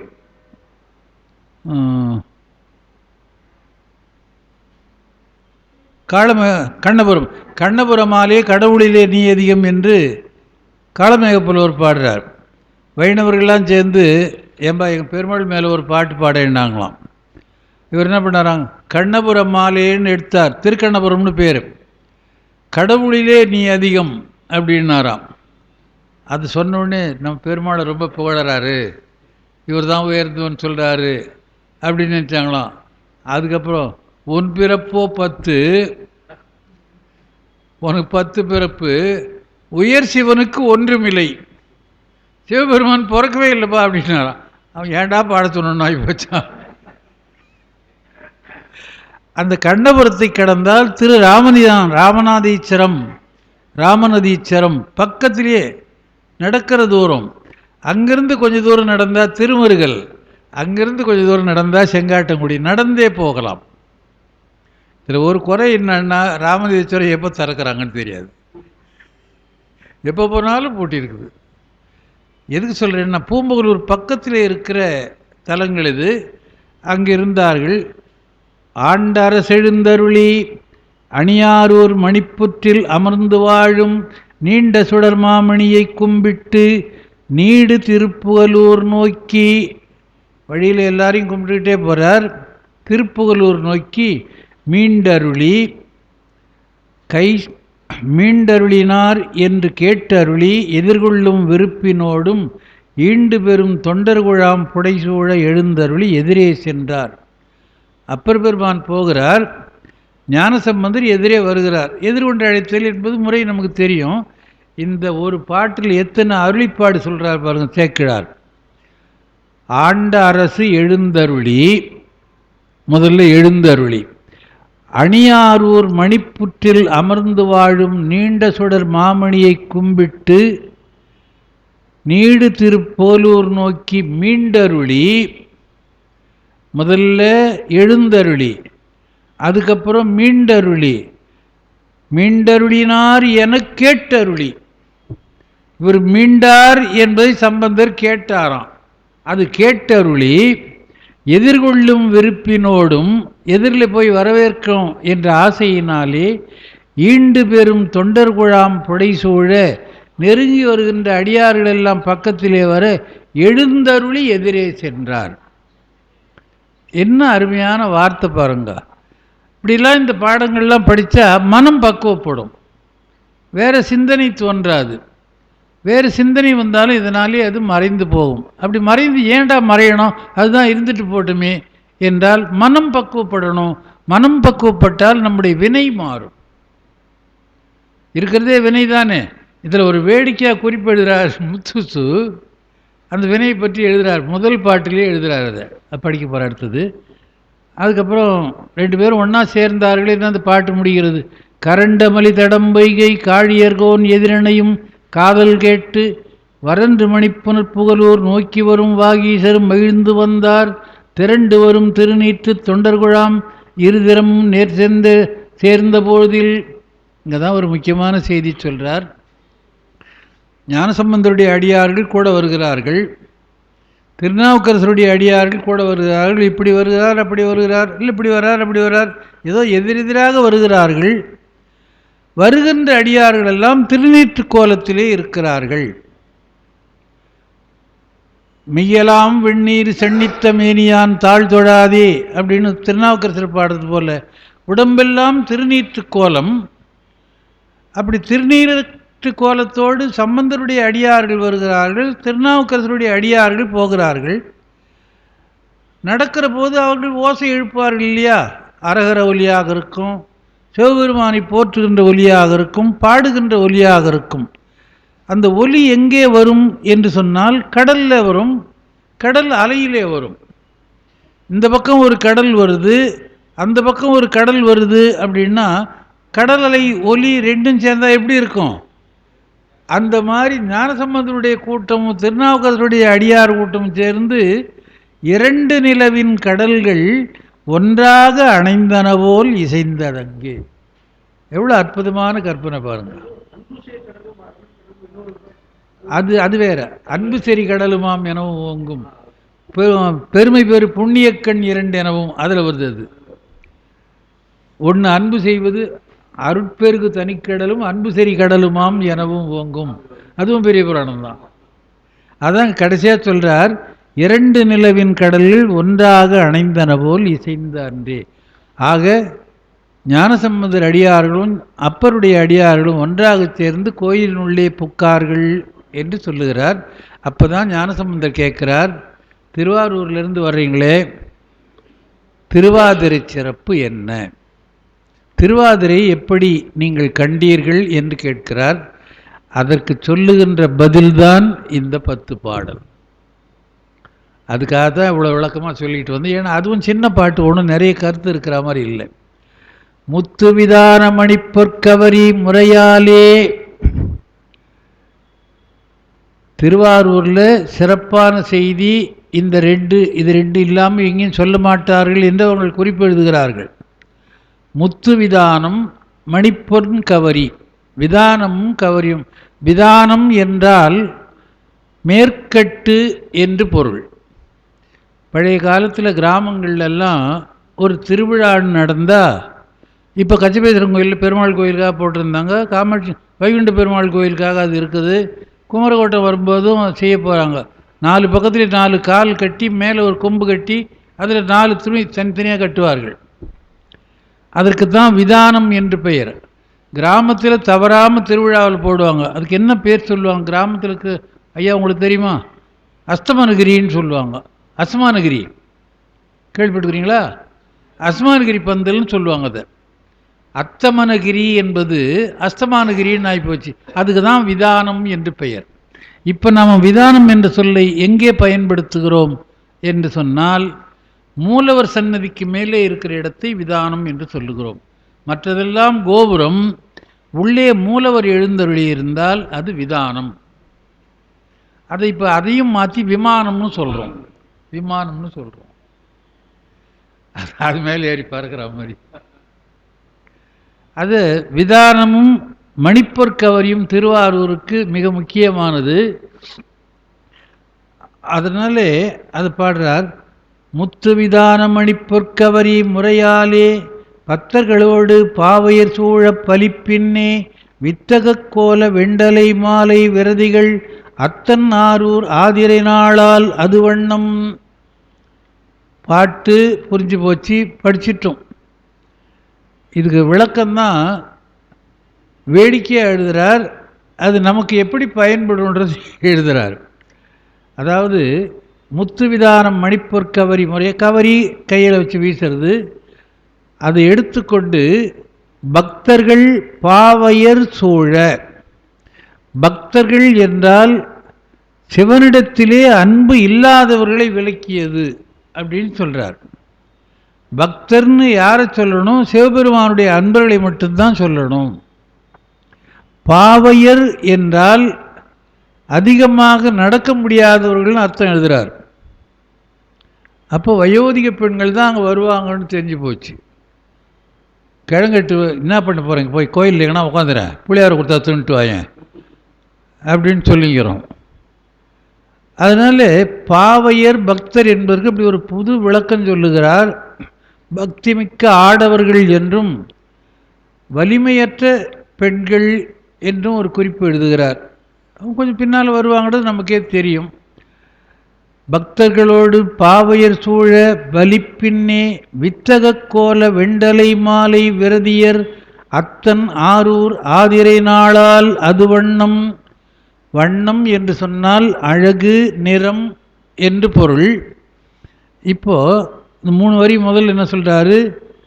முத்து விதானம் கட்டிய பந்தலில் ஆடவர்கள் பெண்கள் போகிறார்கள், வித்தக கோல வெண்டலை மாலை விரதியர் தேவர்கள் எல்லாம் போகிறார்கள் அப்படின்னு சொல்லிட்டு, கடைசி வரி அத்தன் ஆரூர் ஆதிரை நாளால் அது வண்ணம். திருவாதிரை எப்படின்னு கேட்டார். இவங்கெல்லாம் ஊர்வலம் போகிறாங்க, சாமி போகிற போது பின்னால் போகிறாங்க, இதுதான் திருவாதிரை அழகுன்னு சொன்னார். இப்படி எல்லா பாட்டையும் பார்க்குற போது மேலே சொல்கிற 3 வரிக்கும் கீழே சொல்கிற கடைசி வரைக்கும் பொருத்தம் வரல. ஒரு சொல்லை சொல்லுகிறோம், ஒரு செயலை செய்து காட்டி அதை எழுதுகிறோம் என்று சொன்னால் அதற்கு வினை முடிவுன்னு பேர். அந்த செயலை முடித்து காட்டுவது. ராமன் சீதையுடன் காட்டுக்கு சென்றான் என்று சொன்னால் என்ன செய்தான் என்று அந்த வினை முடிந்து விட்டது. பக்தர்கள் போகிறார்கள். இது ஆரூர் திருவாரூருடைய ஆரூர் ஆதிரை நாள் வண்ணம்னு சொன்னால் பக்தர் போகிறாங்க. வண்ணம்னா என்ன அர்த்தம்? பொருள் முடியலையே. இன்னொரு பாட்டு படிக்கிறோம் பாருங்க.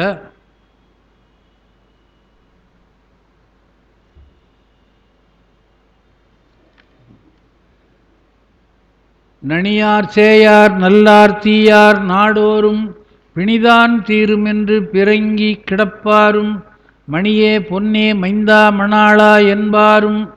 அது வரைக்கும் 3 வரி. அங்கே வர்றவங்க யாருன்னு சொல்கிறார். ஆதிரைக்கும் அதுக்கும் என்ன சம்பந்தம்? அணியாரூர் ஆதிரை நாளால் அது வண்ணம் அப்படின்னு சொல்லிட்டு இவர் என்ன எழுதுகிறார்? இந்த அழகு காட்சி திருவாரூர் உலாவில் இருக்குது என்றெல்லாம் எதிர்த்து காட்டிட்டு பதிகம் முழுவதும் வினைமுடிவு விளங்காதவாறு உள்ளது. முத்துசு எழுதுகிற குறிப்பு இது. பதிகம் முழுவதும் வினை முடிவு விளங்காதவாறு உள்ளது. இதை சொன்னார். சரி, ஒரு இலக்கணம் தெரிஞ்சவர் வினை முடிவு சொன்னார், கேட்டுக்கிட்டோம். இதோடு விட்டு இருந்தால் சரி. அதுக்கு அடுத்தது நம்ம கிண்டல் பண்ணுறார். என்ன கிண்டல் பண்ணுறார் அப்படின்னா, வினை முடிவு விளங்காமை உயிருக்கு இயல்பன்றே. வினை முடிவு விளங்காமை உயிர்களுக்கு இயல்பு தானே. வினை முடிந்தால் நம்ம உயிர் போகும். எண்ணெய் போகும்போது நமக்கு தெரியுமா? வினை முடிவு விளங்கலை, அது உயிருக்கு இயல்பு தானே. அதனால தான் அப்படி சொன்னார் பொழுது. ரொம்ப கேலியாகவும். ஆனால்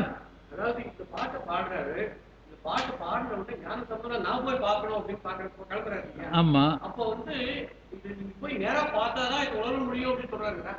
அது சொல்றாருங்க. இப்போ திருவாதிரை காட்சிக்கு இப்படி நடந்தது அப்படி நடந்ததுன்னு அதோடு இதை ஏவுபடுத்தலை. அவங்க தனியாக போன மாதிரி சொல்லிவிட்டு அதான் திருவாரூர் வண்ணம், ஆதிரை நாளால் அது வண்ணம், இப்படியே 10 பாட்டும் வருதுங்க. அதனால இவர் சொல்றார், இத்திருப்பதிகம் முழுவதும் வினைமுடிவு விளங்காதவாறு உள்ளது. அவர் எவ்வளோ இலக்கணம் படித்து எவ்வளோ இலக்கணத்தை சொல்லி நமக்கு புரியாத இலக்கணத்தெல்லாம் புரிஞ்சுக்கொள்ள வச்சு அது புரியாதையே நாம் விட்டுட்டு வந்துங்கிறோம். ஏன்னா மைந்தன் அப்படின்னு சொன்னால் மை தூ, மை பூ, மை தூ, மைந்து, மைந்தன் அப்படின்னு இத்தனை விளக்கம் எழுதுகிறார். மைந்தன் சொல்லுக்கு எந்த பகுதி எந்த விகுதி எப்படி இடைநிலையோடு சேருது இதெல்லாம் எழுதுகிறார். இந்த பாட்டு இந்த பதிகத்துக்கு குறை எழுதுகிற போது இந்த பதிகம் முழுதும் வினை முடிவு விளங்காமல் உள்ளது. அதோடு விட்டுருந்தா சரி.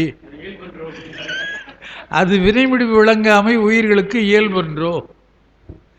என்னைக்கு போகிறோன்னு தெரியாது இல்லையா? காவு நாள் உயர் பாடை மேல் போகு நாள் சுந்தர தேவாரம் ஒன்று. கேபி சுந்தராம்பாள் ஊர் என்ன ஊர்? கொடுமுடி, பாண்டி கொடுமுடி. கொடுமுடி தேவாரத்தில் பாடுறார். ஓவு நாள் உயிர் ஒழியு நாள் உயர் பாடை மேல் காவு நாள் என்றலாது மறந்தறியேன் அப்படின்னு வரும். அதில் அந்த நாள் தெரியல, அன்னைக்கு தான் நான் மறந்துடுவோம் ஒன்று என்று சுந்தரர் பாடுறார். அது சொல்கிறார் இவர், வினை முடிவு விளங்காமை உயிர்களுக்கு இயல்பு அன்றோ அப்படின்னு சொல்கிறார். அடுத்தது 3வது பாட்டு, அதாவது படித்து காட்டணும்னால, நனியார் சேயார் நல்லார் தீயார் நாடோர் எல்லாரும் வருகிறார்கள். நனியார்னா அருகில் இருக்கிறவர்கள், சேயார்னா தூரத்தில் இருக்கிறவர்கள், நல்லார் தீயார் ஒன்று எதிர்ப்பதும். பிணிதான் தீரும் என்று பிறங்கி கிடப்பாரும். பிறங்குதல் என்றால் பெருகி இருத்தல்னு அர்த்தம். ரொம்ப கூட்டமாக இப்போ சந்தவெளிமா கோயில் போனால் அம்மை போட்டவங்களாம் இருப்பாங்க இல்லையா, அது மாதிரி பெருகி வந்து இருக்கிறாங்களா பல கோயில்களில். பிணிதான் தீரும் என்று பிறங்கி கிடப்பாரும் மணியே பொன்னே மைந்தா மணாளா என்பார்கட்கு அணியான் ஆரூர் ஆதிரை நாளால் அது வண்ணம். இப்போ பக்கத்தில் வந்து நிற்கிறவங்களுக்கு சொல்லிட்டு திருவாதிரை பற்றி சொன்னால் அதுக்கு என்ன பொருத்தம் இருக்குதுன்றது அவருடைய கேள்வி. அதுக்கு அது பொன்னேன்னு சொன்னதுனால திருவாரூர் உலா திருவாரூர் புராணங்களை எல்லாம் ஒரே எழுதுகிறார். வீதியில் 1000 பொன் கொடுத்தார், கனகத்தியாகர்னு பேர் என்றெல்லாம் எழுதுகிறார். அந்த நூலெல்லாம் எங்கே இருக்குதுன்னே அடியேன் பார்க்கல, தெரியாது. அதனால் அதை பற்றி விளக்கம் சொல்கிறதுக்கு எனக்கு முடியல. அதுக்கு அடுத்தது, வீதிகள் தோறும் வெண்கொடியோடு விதானங்கள் சோதிகள் விட்டு சுடர் மாமணிகள் ஒளி தோன்ற சாதிகளாய பவளமும் முத்தும் தாமங்கள் ஆதியாரூர் ஆதிரை நாளால் அது வண்ணம். இப்போ மேலே சொன்ன 3 வரியில் வீதிகள் தோறும் எல்லா ஊர்லேயும் முன்னாலே கொடி கட்டுவார்கள். இப்போ நம்ம சில நேரங்களில் நம்ம வழக்கத்தில் இடபக்கொடி ஏற்றி வைக்கிறோம், கட்டி வைக்கிறோம். அப்பொழுது பல வகையான கொடிகள், வீரக்கொடி, வெற்றிக்கொடி, முரசக்கொடி, அன்னக்கொடி என்று பல கொடிகள் கட்டி வைப்பார்கள். மாடங்கள் தோறும் கொடிகள் இருக்கும், எல்லா வீட்லேயும் கொடி இருக்கும். ஏதோ ஒரு காரணத்துக்காக கொடி கட்டியிருப்பார்கள். பாரதத்தில் இந்த செய்தியை அழகாக சொல்கிறார் வில்லிபுத்தூரார். அப்போது துரியோதன கிருஷ்ணன் போய் தூது போய் வந்தால் அவன் கொடுக்க மாட்டேன், சண்டை தான் சொல்லிட்டான். அதுக்கப்புறம் என்ன பண்ணுறது? சண்டைக்கு ஆள் சேர்க்கணும் இல்லையா? இந்த விளையாடினா அந்த பல்சபுலாம் சடுகுடெல்லாம் விளையாடும்போது உத்தி சேர்க்கறதுன்னுவாங்க, நீ என் பக்கம் வா, நீ என் பக்கம் வா அப்படின்னு. அந்த மாதிரி ஒவ்வொரு மன்னனாக போய் கூப்பிடணுன்னு துரியோதனை போகிறான். கண்ணனை போய் கூப்பிடணுன்னு துவாரகைக்கு போகிறான். அர்ஜுனனும் போகிறான். அர்ஜுனன் போய் அவன் தூங்குறானேன்னு கால் மாட்டில் உட்காந்து தலைமாட்டில் உட்காந்துட்டான். பின்னாலே துரியோதனன் போகிறான். அவன் போய் கால் மாட்டில் உட்காரத்துக்கு பதிலாக தலைமாட்டில் உட்காடுறான். அர்ஜுனன் தான் எழுந்த உடனே அப்படி பார்த்தா தெரியும், அப்படி உட்காந்துட்டான் அவன்.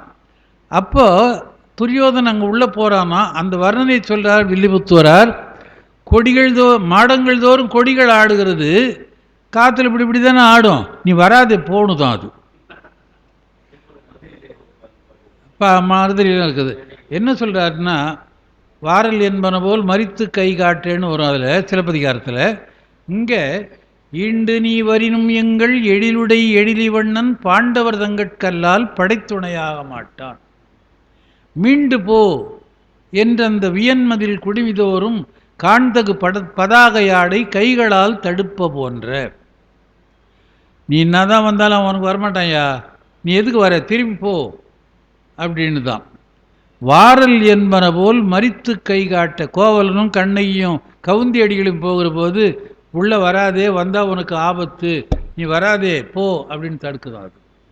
அதாவது இதெல்லாம் கற்பனை நயம். படிக்கிற போது இதை உள்ள மனசில் வச்சுக்கிட்டோம்னா என்னைக்குனா ஒரு நாளைக்கு ஞாபகம் வந்தால் நாமே இன்பம் அனுபவிக்கலாம். யாருன்னா பார்த்தா என்ன பைத்தியம் சிட்டிங்க இருக்கும். அது மாதிரி மாடங்கள் தோறும் கொடிகள் கட்டுவது என்பது ஒரு காலத்தில் இயல்பு, ஒரு நேரத்தில் இருந்தது. அது ஓட்டு வீடு இருந்தால் கூட மேலே குச்சி கொடி பறக்கும். இப்போ சில பேர் கொஞ்சம் நாளைக்கு முன்னால் கட்சிக்காரெல்லாம் கட்டியிருந்தான், இப்போ படா இது என்ன வேலை அப்படின்னு விட்டான். வீதிகள் தோறும் வெண்கொடியோடு விதானங்கள், விதானம்னா மேற்கட்டி முன்ன சொன்னது. சோதிகள் விட்டு சுடர் மாமணிகள் ஒளி தோன்ற, ஒளிவிடுகின்ற மணிகள் பதிக்கப்பட்டதுனாலே இது ஒளி வீச சாதிகளாய பவளமும் முத்தும் தாமங்கள். சாதி பவளம் சாதி முத்து உயர்ந்ததுன்னு அர்த்தம். பவளம் முத்து இரண்டும், தாமம்னா மாலை. தாமங்கள் ஆதியாரூர் ஆதிரை நாளால் அது வண்ணம். நான் முதல்ல சொன்னேன் ஆதிநகர் காஞ்சின்னு சொல்கிறது மாதிரி ஆதிநகர்னு திருவாரூர் வரும்னு சொல்லி இங்கே வருது பாருங்க. அது ஆதியாரூர் ஆதி காஞ்சி என்று எப்போவுமே ரெண்டுத்துக்கும் அது போட்டி இருந்து கொண்டே இருக்கும். 4வது பாட்டு. குணங்கள் பேசி கூடிப்பாடி தொண்டர்கள் பிணங்கி தம்மில் பித்தரை போல பிதற்றுவார். வணங்கி நின்று வானவர் வந்து வைகலும் அணங்கன் ஆரூர் ஆதிரை நாளால் அது வண்ணம். குணங்கள் பேசி நல்ல குணங்களையெல்லாம் எடுத்து இறைவனுடைய குணநலன்களை சொல்லி கூடி ஒன்று சேர்ந்து பாடி இறைவன் புகழை பாடி தொண்டர்கள் பிணங்கி தம்முள். ஒரு நேரத்தில் என்ன அப்படி பாடினியே அப்படி பாடினியே. இப்போ நாமெல்லாம் பாடுறோம், கோரஸாக பாடினா ஒழுங்காக வருதா பார்த்தீங்களா? யாருக்குமே வராது. ஆனால் வைணவர்கள் கோஷ்டி போய் பாருங்க, ஒரு எழுத்து சொன்னால் அந்த எழுத்தை எல்லாம் சொல்லுவோம். பயிற்சியே கிடையாது. அவன் காத்துங்கிறான், அடுத்தவர் என்ன சொல்ல போகிறாரு அந்த வரியில் சேர்ந்துக்கோன்னு. நாம் தொடங்கிட்டோம்னா தோடுடைய செவியன்னா செவி வரும்போது நீங்கள் தோடுன்னு ஆரம்பிப்பீங்க. இப்போ நீங்கள் ஒன்று பார்த்துருப்பீங்க, ஒன்று நல்லா தெரியும். கலெக்டர் ஆஃபீஸில் பப்ளிக் டேஸில் போய் பாருங்கள், இந்த பெரேடு நடத்துகிறாங்கல்ல, கலெக்டர் வந்து மரியாதை அணிவகுப்பு மரியாதை ஏற்றுக்கிறாரு. அப்போ போலீஸ்காரன் போட்டும் போகிறானே, கால் ஒரே மாதிரி போதில்ல. ஒரு போலீஸ்காரன் தவறு பண்ணான்னா அதை பார்த்துட்டு பக்கத்தில் 2 அடியாக எடுத்து வச்சு அதை சரிப்படுத்திக்குவோம். அதை நீங்கள் நல்லா கவனிக்கலாம். தவறி போச்சுன்னு சொன்னால் ஒரு அடி எடுத்து முன்னால் வச்சு அல்லது பின்னால் நின்று அவங்களோட சேர்ந்துப்பான். அந்த கால் வலது கால்னால் வலது கால் தான், இடது கால்னால் இடது கால் தான், அப்படி தான் போகும். அந்த மாதிரி அந்த அந்தணர்கள் எங்கே விட்டாலும் அதை அப்படியே சேர்ந்து சொல்லுவார்கள். நாம் தப்பாக சொல்கிறோன்னா அவன் நிறுத்திப்பான், அவன் எங்கே போய் சேரணுமோ அங்கே சேருவான். நாம் தான் ஆரம்பிச்சிருப்போம், நாம் சொல்லிக்கிட்டு இருப்போம்னு ஒரு 25 குரல் ஒன்றா கேட்கும். அது என்ன பாட்டுன்னு தெரியாது.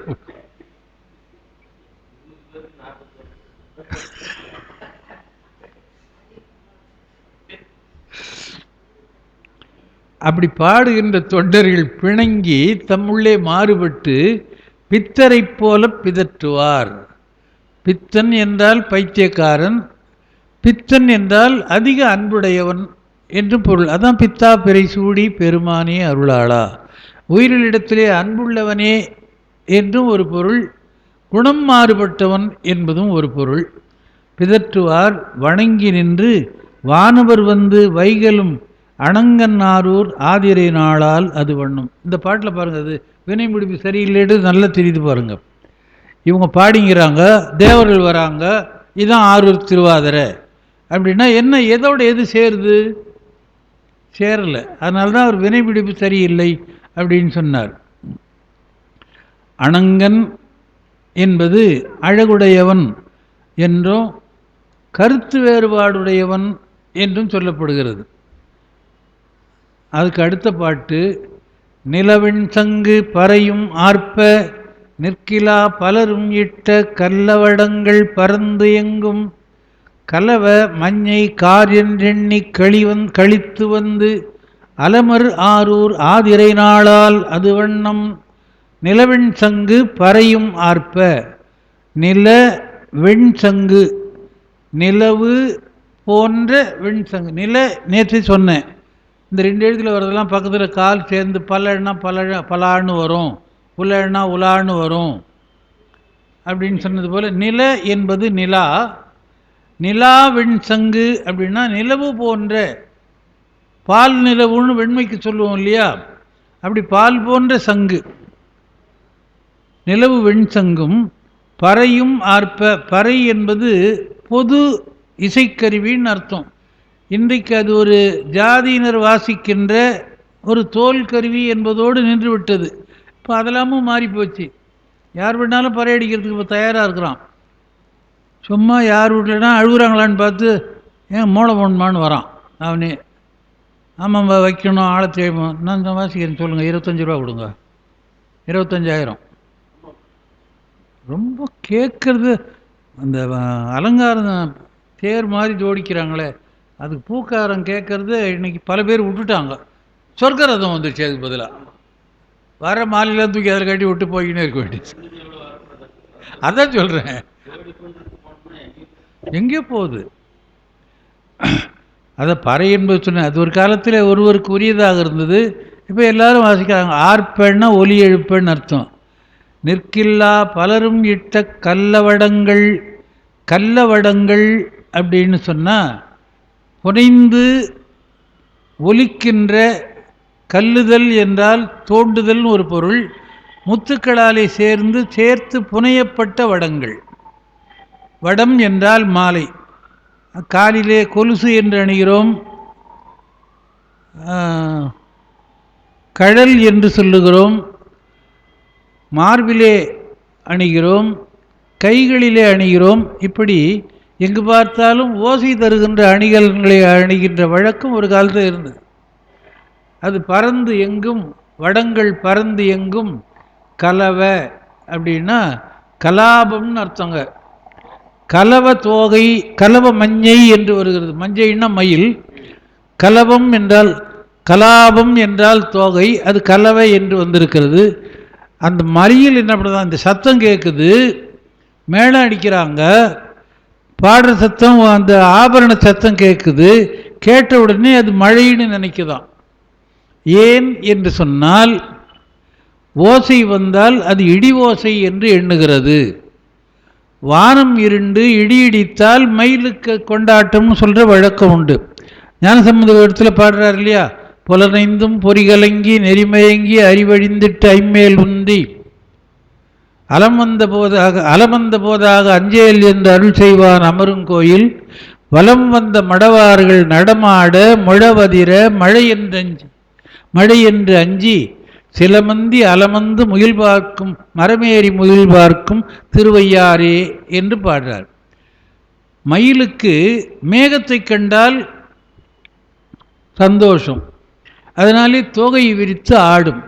இந்த ஓசையெல்லாம், கிண்கிணி ஓசையெல்லாம், பறை ஓசையெல்லாம் கேட்டபோது இடியோடு கூடிய மழை வர இருக்கிறது, பெயர்த்துக்கு முன்னால் இடிக்கும் இல்லையா, அப்படி எண்ணி அந்த ஏன்னா இந்த ஓசை நிற்காமல் மிதித்து ஆடுறாங்க, அதனால் தொடர்ந்து வருகிறது.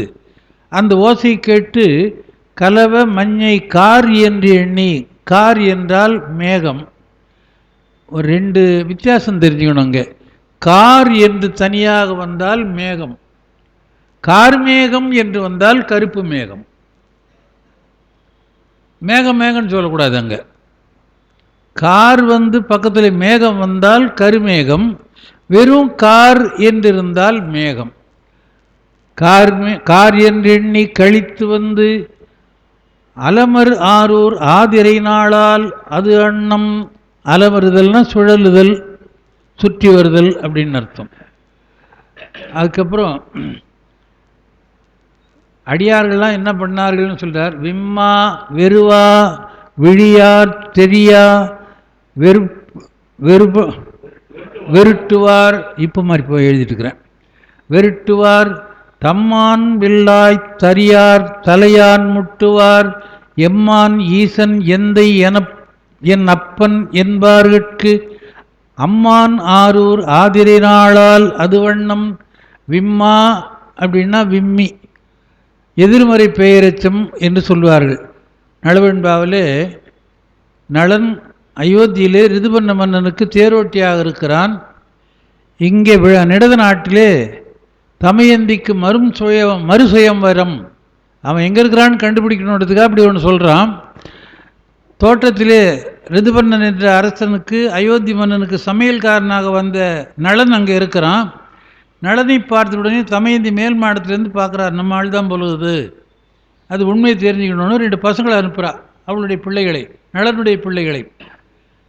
அவன் போய் பார்க்குறாங்க. அந்த இடத்துல புகழேந்தி புலவர் எழுதுவார், மக்களை முன் காணா மனநடுங்கா புக்கெடுத்து வீர புயத்தனையா மக்காள் நீர் என் மக்கள் போல்கின்றீர் யார் மக்கள் என்றுரைத்தான் வன்மக்களியானை மண். அந்த வெண்பா படிக்கிற போதெல்லாம் அப்படியே நீரோட்டம் போல ஓடிட்டே இருக்கும்.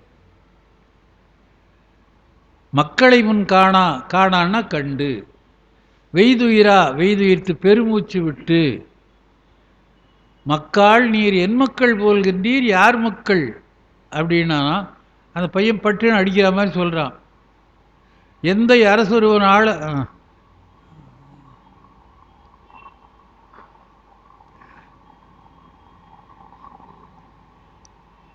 எங்கள் அரசன் சூதாட்டத்தை தோற்று எங்களை விட்டுட்டு போயிட்டான், இன்னகற்கே வாழ்கின்றோம் என்றார் விரைந்து. பாட்டு வரல, ரொம்ப நாளைக்கு முன்னே படித்த நலவெண்பா என்பது இடையில் ஞாபகம் வருது. அதுபோல் எதிர்மறையிலே சொல்லு வரும். இங்கே சொல்லுகிறார் விம்மா விம்மி, வெறுவான்னா வெறுவின்னா பயந்து அஞ்சின்னு அர்த்தம். இதை நம்ம காஞ்சிபுரம் தேவாரத்தை ஒரு தப்பு பண்ணுறோம். சுந்தரர் தேவாரத்தில் வெள்ளங்காட்டி வெருட்டிட வஞ்சி வெறுவி ஓடி தழுவ வெளிப்பட்ட. நாம் அந்த வஞ்சின்றது அஞ்சின்னு பல ஓதுவார்கள் பாடுறாங்க, நாமும் பாடுறோம். அது வஞ்சின்னு தான் இருக்கணும். வெறுவி என்றால் பயந்துன்னு அர்த்தம். வஞ்சி அப்படின்னு சொன்னால் பெண்ணுன்னு அர்த்தம். வஞ்சியை கொண்டு போய் அஞ்சின்னு போட்டால் அதுக்கும் பயந்துன்னு அர்த்தம், வெறுவன்னாலும் பயந்துன்னு அர்த்தம். சுந்தரர் ஒழுங்காக எழுதினார், நம்ம எதை ஒழுங்காக படிக்கிறோம், அதனால் இதையும் ஒழுங்காக படிக்கிறதில்லை. எள்களின்றி இமையவர் கோனை ஈசனை வழிபாடு செய்வாள் போல் உள்ளத்துள்கி உமைநங்கை சென்று கும்பிடச் சென்று நின்றவா கண்டு வெள்ளங்காட்டி வெருட்டிட வஞ்சி வெறுவி ஓடி தழுவ வெளிப்பட்ட கள்ளக்கம்பனை எங்கள் பிரானை காணக்கண் அடியேன் பெற்றவாரி. அதில் வஞ்சி வஞ்சியாகவே இருக்கணும், அஞ்சின்னு எல்லா ஓதுவாரும் பாடுறான். பயந்துன்ற பொருள் இருக்குதுன்னு. அப்போ வெறுவிக்கு என்ன பொருள் சொல்லுது? அங்கே அருவின்னு போட்டுக்கலாமா? அதனால் வெறுவுதல் என்றால் அச்சப்படுதல், அஞ்சுதல். வெறுவா விழியா என்ன செய்வது என்று தெரியாமல் விழித்து தெளியா, தெளிதல்னா ஒழிதல்னு அர்த்தம், விட்டு விலகுதல். வெருட்டுவார் பயப்படுவார். தம் மாண்பிலராய்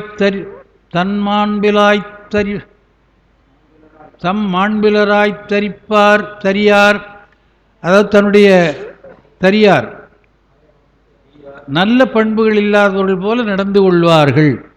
தலையான் முட்டுவார். எம்மான் ஈசன் எந்தை என் அப்பன் என்பார்கட்கு அம்மான் ஆரூர் ஆதிரை நாளால் அது வண்ணம்.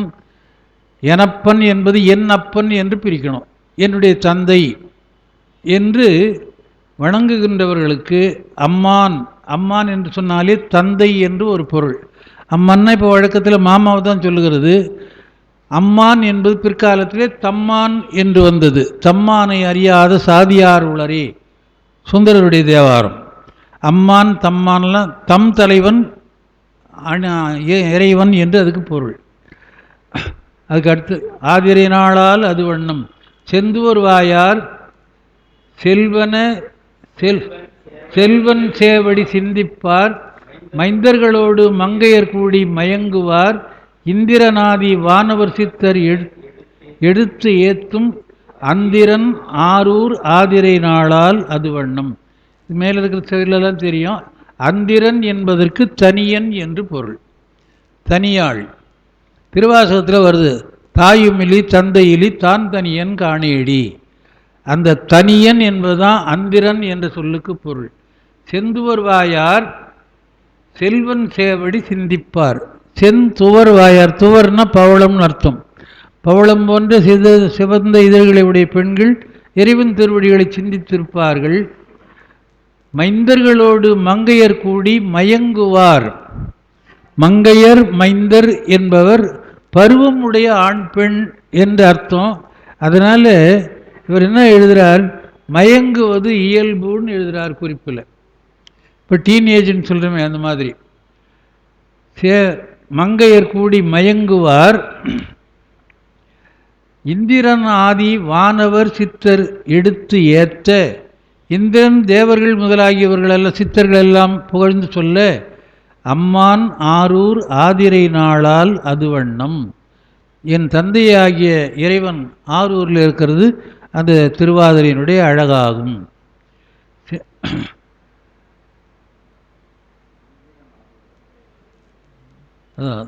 செல்வன் கடல் ஏற்றும் இன்பம் இன்பம் என்பது செல்வனை பார்த்து சொல்லுகிறார்கள். மொழிகள் வணங்கி மூவாதார்கள் முன் செல்ல வடிகுள் வைத்தோள் வான் அறமங்கையர் பின் செல்ல பொடிகள் பூசி பாடும் தொண்டர் புடைசூழ அடிகள் ஆரூர் ஆதிரை நாளால் அது வண்ணம். முடிகள் வணங்கி மூவாதார்கள் முன் செல்ல. முடிகள் வணங்கினா தலையினாலே வணங்கி. மூவாதார் என்றால் தேவர்கள். ஏன் மூவாதார்கள் அப்படின்னு சொன்னால் என்றைக்கும் ஒரே நிலையிலே இருக்கிறவர்கள். அவர்களுக்கு வேறு ஒரு பெயர் இருக்கிறது, திரிதசர்கள். திரிதசர்கள், தசம்னா 10, திரின்னா 3. தேவர்களுக்கு எப்போ 30 வயசு தானோ, அதனால்தான் அவர்கள் மூப்பதில்லை. திரிதசர்கள் என்று தேவர்களுக்கு ஒரு பெயர் பல இடத்துல வருகிறது. இப்போ எனக்கு எந்த இடம்னு ஞாபகம் சொல்ல தெரியல. தேவர்களுக்கு 30 ஆண்டு, அவர்களுக்கு மூப்பே வராது. அதனால் அவர்களை மூவாதார்கள் என்று சொல்லுகிறார். முன் செல்ல அந்த தேவர்கள் எல்லாம் முன்னாலே போக, வடிகொள் வேய்த்தோள் வான் அறம்பயர்கள் வான் அறமங்கையர் பின் செல்ல. வேய்த்தோள் என்றால் மூங்கில் போன்ற தோளை உடையவர்கள். பெண்களுக்கு தோள் அப்படி இருக்கணும் என்பது அழகு, இலக்கணம். 32 லட்சணத்திலே சாமுத்திரிகா லட்சணத்திலே அது ஒன்று என்றெல்லாம் சொல்லப்படுகிறது. இது தேவாரத்தில் எத்தனை இடத்துல வேயுறு தோழி பங்கன், அந்த தோல் அந்த அதாவது 2 கணுக்களுக்கு மத்தியிலே அந்த மூங்கிலை தடவினால் வழவழப்பு தெரியும். அப்படி அந்த தோல் மட்டும் வழவழப்பாக இருக்க வேண்டும் என்று இலக்கணம் சொல்லுகிறது. இப்போ எவ்வளோ மூட்டையை தூக்கி பெண்களுக்கெல்லாம் தோல் பலமாக போச்சு, அது வழுவழுப்பெல்லாம் போச்சு, அது வேறு கதை. அது இலக்கணம் அதை சொல்லுகிறார். வடிகுள் வேய்த்தோள் வான் அறமங்கையர் பின் செல்ல பொடிகள் பூசி பாடும் தொண்டர். விபூதி அணிந்து பாடி செல்லுகின்ற பக்தர்கள் புடை சூழ, புடையின அருகிலே சூழ்ந்து வர அடிகள் ஆரூர் ஆதிரை நாளால் அது வண்ணம் என்று அந்த பாட்டில் சொல்லுகிறார். 9வது பாட்டு. துன்பம் நும்மை தொழாத நாள்கள் என்பாரும், இன்பம் நும்மை ஏத்தும் நாள்கள் என்பாரும், நும்பின் எம்மை நுழையப் பணியே என்பாரும், அன்பர் ஆரூர் ஆதிரை நாளால் அது வண்ணம். துன்பம் நும்மை தொழாத நாள்கள், நான் துன்பப்படுகிறேன் என்று சொன்னால் அது உங்களை வணங்காத நாள். இன்பப்படுகிறேன் என்று சொன்னால் அது உன்னை ஏற்றி வழிபடுகின்ற நாள் என்று சொல்லுகிறார்களாம். முன்னால் போகிறவங்க, பெருமானே உன்னை கும்பிடுறேன், எனக்கு இன்பமாக இருக்கிறது. நான் கும்பிடுகின்ற நாட்களெல்லாம் இன்பமான நாட்கள், கும்பிடாத நாட்களெல்லாம் துன்பமான நாட்கள் என்று பின்னாலே அடியார்கள் போகிறார்களாம். நும்பின் எம்மை நுழையப்பணியே, உன் பின்னாலேயே வந்து உன் ஆலயத்துக்குள்ளே எங்களையும் உள்ளே நுழைந்து சொல்ல கட்டளையிடு என்று வேண்டுவோருமாக அன்பர்கள் இருக்கின்ற ஆரூர் ஆதிரை நாளால் அது வண்ணம் என்று சொல்லுகிறார். பாரூர் பவ்வத்தானை பத்தர் பணிந்து ஏத்த சீரூர் பாடல் ஆடல் அறாத செம்மாப்பு ஆர்ந்து ஓரூர் ஒழியாது உலகம் எங்கும் எடுத்து ஏத்தும் ஆரூரந்தன் ஆதிரை நாளால் அது வண்ணம். பாரூர் பவ்வத்தானை, பார் ஊர் பவ்வம் என்று 3 சொல் இருக்குது. அதில் பவ்வம் என்றால் கடல், பாரவன்கான் விசும்பவன்கான் பவ்வந்தான்கான் தாண்டகத்திலே அப்பர் சுவாமிகள் பாடுவார். பவ்வம்னா கடல், பார்ன பூமி, ஊர்தல் என்றால் அதில் தண்ணி ஊறுறது, ஊர்ந்து செல்வது. பூமியிலே ஊர்ந்து செல்லுகின்ற தண்ணீரை உடைய கடல் பாரூர் பவ்வம். அந்த கடலாக பெருமான் இருக்கிறான். எல்லா பொருளும் அவன் தானே, பஞ்சபூதங்களும் அவன் தான், எல்லா பொருளும் உலகமே அவனாக இருக்கிறதுனால கடலாக இருக்கிறான். அதுதான் பாரவன்கான் விசும்பவன்கான் பவ்வத்தான்கான் அப்படின்னு பாரு. பூமி அவன் தான், ஆகாயம் அவன் தான், கடல் அவன் தான், மலை அவன் தான், எல்லாம் அவன். பணிந்து ஏத்தும் சீரூர் பாடல் அறாத செம்மாப்பு ஆர்ந்து, பாடல் அறாத செம்மாப்பு, செம்மாப்புன்னா இருமாந்திருத்தல், ரொம்ப கர்வத்தோடு இருத்தல். இருமாந்திருப்பன்கொலோ எம்மான் பல்கணத்து எண்ணப்பட்டு சிறுமானேந்தி கையிலமான வச்சிருக்கிறோம். அது மாதிரி செம்மாப்பு என்பது இருமாப்பு ஆர்ந்து ஓர் ஊர் ஒழியாது உலகம் எங்கும் எடுத்து ஏற்றும். எல்லா ஊர்களிலும் உன்னை ஆரூர் அப்பனை புகழ்கின்றார்கள். அப்படிப்பட்ட ஆரூரந்தான் ஆதிரை நாளால் அது வண்ணம்.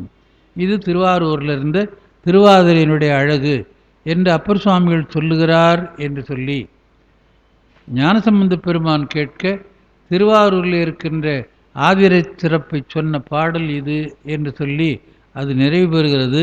அதனாலே இறைவன் எப்படி இருக்கிறான் என்பதை காட்டிலும் திருவிழாவிலே யார் வந்தார்கள், என்ன நடந்தது, யார் யார் கலந்து கொண்டார்கள், என்ன ஓசை நிகழ்ந்தது என்பதுதான் இந்த பாட்டிலே சொல்லப்படுகிறது என்று சொல்லி திருவாரூரிலே அப்பர் சுவாமிகள் பாடிய பதிகமாக 21வது பதிகமாக 4ஆம் திருமுறையிலே வருகிறது என்று சொல்லி அந்த பாடலை என் அறிவுக்கு எட்டிய வகையிலே உங்களுக்கு உரையால் விளக்கியிருக்கிறேன் என்று சொல்லி, இறைவன் திருவருள் எல்லார் சிந்தையிலேயும் இருந்து அதை படிக்க, பார்க்க, நினைக்க தூண்ட வேண்டும் என்று வேண்டி இந்த அளவிலே உங்கள் திருவடிகளை வணங்கி உரையை நிறைவு செய்கிறேன். நன்றி, வணக்கம்.